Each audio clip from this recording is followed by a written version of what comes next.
ସାଙ୍ଗମାନେ ଜୟ ଜଗନ୍ନାଥ। ମୁଁ ଆପଣମାନଙ୍କ ପିୟୁଷ। ଆଜି ଶ୍ରାବଣ ଦଶମୀ କେମିତି ହେଇଛି ଆପଣମାନେ ଦେଖେଇବି। ରହିଲି ସାଙ୍ଗମାନେ ଦେଖନ୍ତୁ, ଏଇଟା ଆମ ପତ୍ର ଭରା ହେଇଗଲା। ସବୁ ଛୁଆମାନେ ଆଜି ଖାଇବେ। ପତ୍ରରେ ଭରା ହେଇଛି ନାଡୁ, କଦଳୀ, ପିତା, ତରକାରୀ ଆଉ କ୍ଷୀରି। ଆସି ଖାଇବେ। ଚାହିଁଥିଲେ ଆମ କୋରିଡରରେ ଏଇତ ଦେବଦାଦାଗଡ଼ କେମିତି ସୁନ୍ଦର ଚିତା ପକାଉଛନ୍ତି। ଆମ ମାମା ମାନେ ଜଗିଛନ୍ତି ପିଲାମାନେ ଆସିଲେ ଖାଇବେ ଭୋଗ।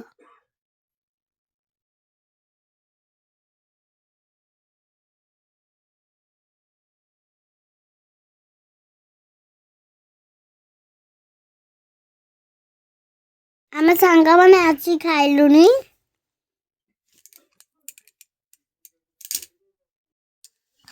ଯଦି ଭିଡ଼ିଓ ଭଲ ଲାଇକ୍, କମେଣ୍ଟ, ସବସ୍କ୍ରାଇବ ଆଉ କମେଣ୍ଟ।